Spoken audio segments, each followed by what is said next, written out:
Ladies and gentlemen, welcome to another video. In this video, we're going to be talking about how to fix your Instagram reels not showing to your followers. So let's just get straight into the video.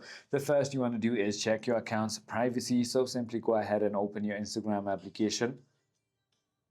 Open your Instagram application, click on your profile icon and click on the top right triple lines menu. Once you've tapped on that, you want to simply go ahead and scroll down until you find account privacy and make sure that this is public and private account is turned off. Once you go ahead and do so, it should go ahead and fix it. However, if it is still not fixing it, then other thing you want to do is simply go ahead and switch to a creator account. In order to do so, simply go ahead and scroll all the way down until you find account types and settings.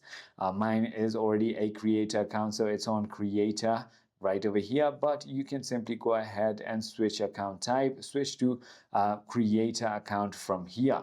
So I hope this video clarifies everything for you. If you have further more queries, feel free to comment down below and I'll see you on the next one.